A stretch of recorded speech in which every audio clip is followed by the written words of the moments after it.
प्रणाम गुरुदेव। हाँ जी प्रणाम, बोलिए। गुरुदेव मेरा एक प्रश्न है, वो ये है कि जब हम नींद में पूछते हैं तो वो नींद का क्या रहस्य है? उसमें जो चेतना के साथ में ऐसी क्या क्या मतलब कौन सी घटना होती है जो घटती है, हमें पता ही नहीं रहता है। स्वप्न को हम जानते हैं, जागृति को हम जानते हैं, नींद में कौन सी ऐसी घटना घटती है? हाँ, हमें पता ही नहीं चलता है कि कब नींद आई और फिर क्या हुआ हमारे साथ में। तो वो चेतना के साथ में तो क्या वो एक होता है? चेतना की जो है ना एक अवस्था है। वो चेतना की जो अवस्था है ना, स्वप्न, हाँ, जागृत, सुषुप्ति, क्रिया, ये सब वो उसकी एक अवस्था है।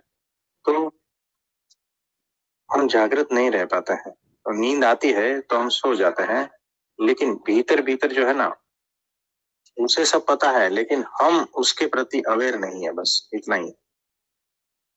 हाँ, तो मैं ये तो पूछ रहा था कि इसको हम हाँ, प्रयोग कर देख से सकते हैं इसको।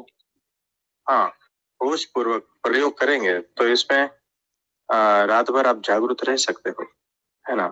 तो ऐसा प्रयोग करके हो सकता है कि भाई नींद है वो अलग चीज है और आप होश पूर्वक उसे देख रहे हो, नींद को भी देख रहे हो, जागृति भी देख रहे हो, तो वैसा हो सकता है। तो गुरुदेव उसमें जो स्वप्न चलते हैं, जब हम सो जाते हैं, जो स्वप्न अवस्था होती है हमारी, तो उसकी हमें को पता चल जाए कि हाँ ये स्वप्न चल रहे हैं और हमको जानना है। तो देखो, अगर आप जागरूक रहे तो स्वप्न चलेगा ही नहीं। स्वप्न तो सिर्फ बेहोशी में चलते हैं। तो हम ये जो संसार देख रहे हैं ना, ये स्वप्न जैसा ही है, बेहोशी ही है। जिस दिन हम जागरूक हो जाएंगे सारा संसार गायब हो जाएगा। खुली आंखों से जो दिख रहा है ना वो बदल जाएगा पूरा। पीछे सत्संग में आपने बोला भी था कि जो हम सपना देखते हैं वो छोटा सपना है और जो हम ये देख रहे हैं ये बड़ा सपना है। हाँ, ये खुली आंखों का सपना है। ये जो संसार, ये जितने भी रिलेशन है ना, ये सारी घटनाएं, ये सारा कुछ जो जगत दिख रहा है ना वो खुली आंखों का सपना है। तो हमें इससे भी और ऊपर जागना है, होश में आना है, ताकि ये सपना भी टूटे, अपने आप टूट जाएगा जैसे हम होश में आएंगे ना। तो गुरुदेव जिसको हम तुरीय अवस्था बोलते हैं वो है, वो सत्य है, उसमें कुछ नहीं रहेगी। तो गुरुदेव हम उसको अवस्था बोलेंगे, अवस्था तो वो हो ही नहीं सकती, वो तो सत्य ही है। हाँ, मतलब उसके बाद जो है ना, देखो 3 तक साध सकते हैं हम, उसके बाद में बाकी का ऑटोमेटिक होता है ना। वो तुरिया जो अवस्था है वो अपने आप घटित होती है। उसको अवस्था कहना पड़ रहा है ना, कुछ तो शब्द देना पड़ता है ना, इसीलिए। गुरुदेव जिस अंतिम सत्य की बात चलती है तो वो वही सत्य है। देखो वहां पर से और आगे जाना है और परम परमात्मा को अपने भीतर प्रकट करना, वही अंतिम सत्य है, आखिरी सत्य वही है।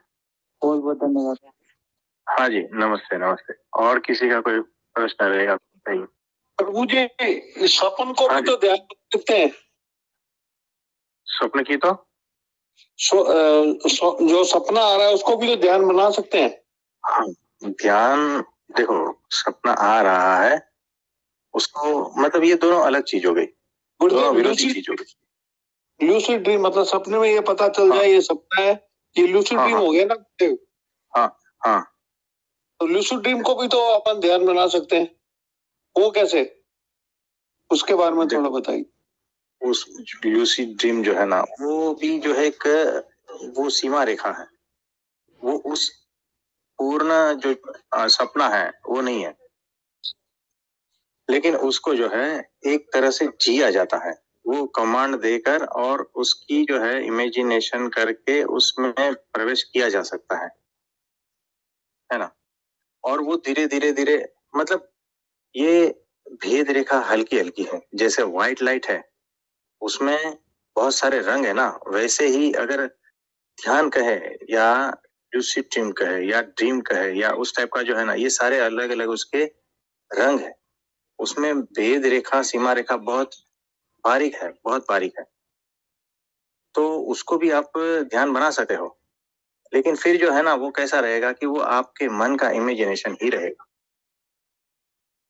वो एक प्रकार का ड्रीम ही रहेगा, वो सत्य नहीं होता। एग्जैक्ट हमें जो है ना क्लियरिटी चाहिए। और लूसिड ड्रीम भी एक ड्रीम की ही अवस्था है और कुछ नहीं है। तो उसका सहारा लिया जा सकता है उस अवस्था में पहुंचने के लिए, लेकिन वही अंतिम नहीं है। उस सहारे से आप जा सकते हैं।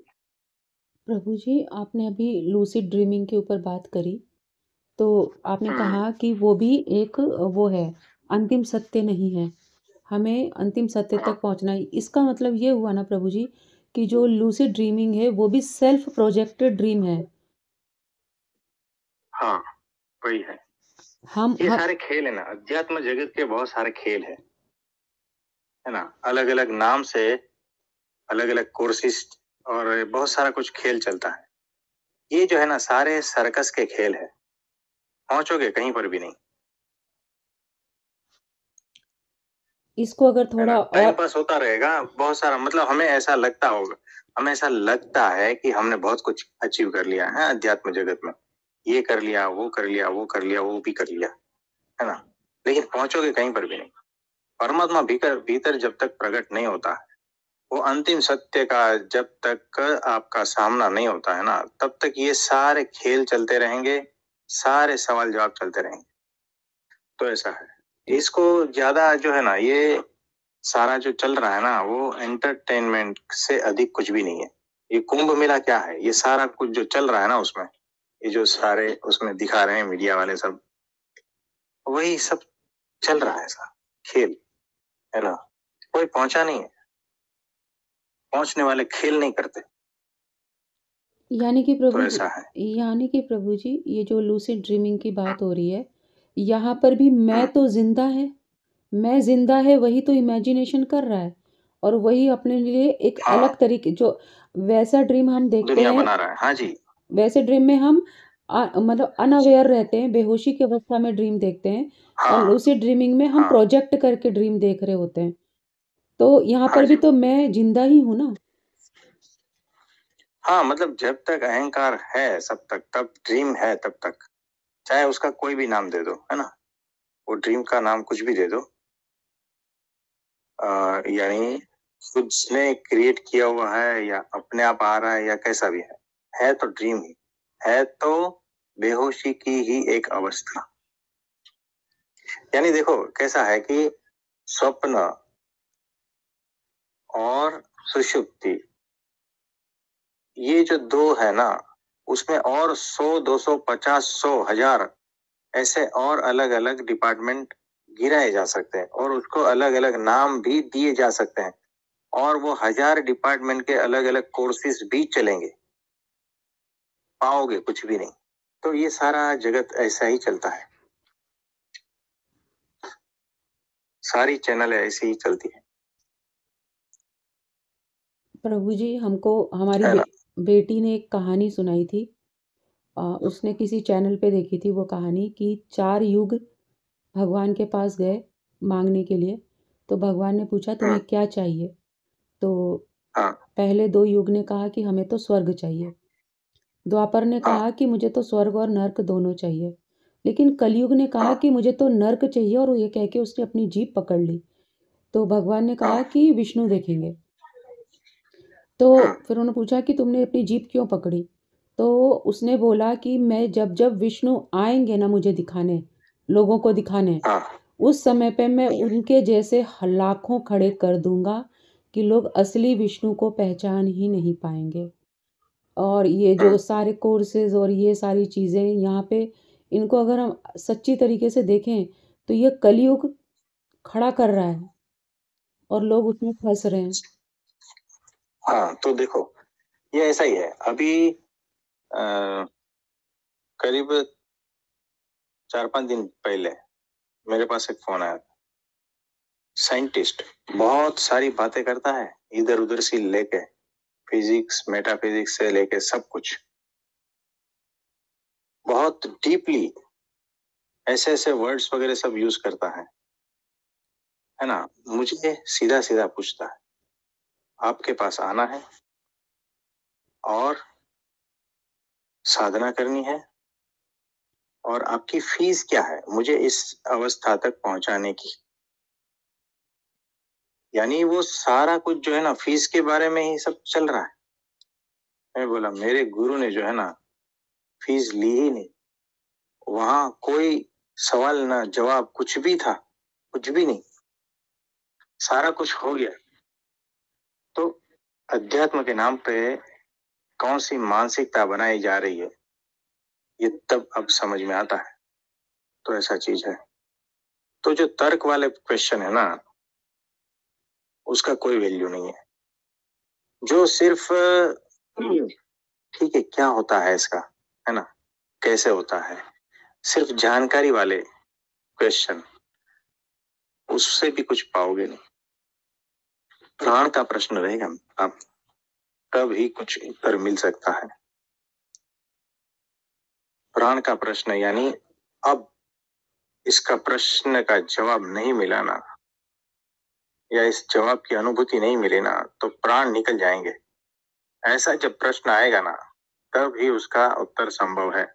बाकी सारी मन की एक्सरसाइज है और कुछ नहीं है। हाँ हेलो। हाँ जी बोलिए। तो गुरुदेव वहां पे पहुंचने के बाद में ना ही दृश्य रहेगा और ना ही दृष्टा, दोनों ये रहेगा। सही है ये? हाँ जी, तो दृष्टा दृश्य सारा कुछ खत्म हो जाएगा। जी जी। हाँ जी, तो अच्छा प्रथम प्रश्न हमें किसने पूछा था? तो आप अनम्यूट हो जाइए। हेलो। हाँ जी। तो आपको कुछ आज्ञा करे तो चलेगा? हाँ। तो देखो आपके घर परिवार में कितने लोग हैं? बहुत सारे लोग हैं। नहीं, जो नजदीक के कहते हैं ना, पति बेटा बेटी ये सब। हाँ ससुराल में भी बहुत है, मायके में भी है, ननिहाल में भी है, फ्रेंड्स हैं, और इस फोन में तो बच्चों के भी फ्रेंड्स हैं। हाँ जी, तो आपके जो है ना एकदम नजदीक वाले कौन है? ससुराल में है, मायके में भैया है, भतीजा है, और ननिहाल में मामी मामा के बच्चे हैं, मौसी जी हैं, बुआ जी हैं, और नंद है। तो बहुत सारे लोग हैं।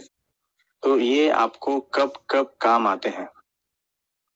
ऐसे कोई काम नहीं आता, शादी वगैरह होता है, जन्मदिन होता है, कुछ फंक्शन होता है तो बुलाते हैं।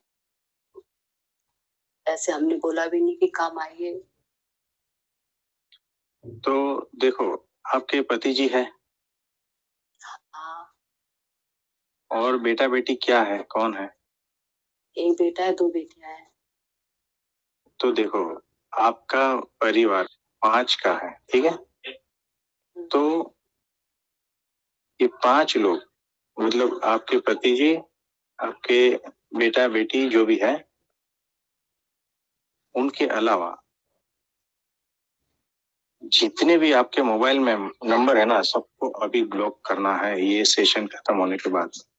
तो क्या आप कर पाओगे? तो आप कर दोगे? जी।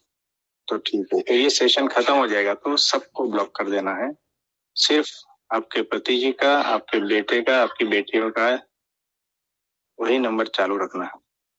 अभी मैं रसोई में थोड़ा खाना बना रही हूँ, खाना बनाने के बाद कर दूं या अभी? हाँ तो रात को कर देना है। फिर जब तक हम नहीं बोलते तब तक वो ब्लॉक रहेगा। उसमें हमारा भी नंबर है। आपका भी ब्लॉक करना है? तो फिर बात कैसे होगी? फिर अगला सूचना कैसे ट्रांसफर करेंगे? तो हमारा नंबर ब्लॉक नहीं करना है, बाकी का सबका नंबर ब्लॉक करना है, नॉर्मल कॉलिंग वाला भी और व्हाट्सएप कॉलिंग वाला भी। तो आपके लिए आज के लिए वो आ गया है। तो आप इस आज्ञा को किस तरह से लोगे, किस तरह से फॉलो करोगे? गुरु की आज्ञा है।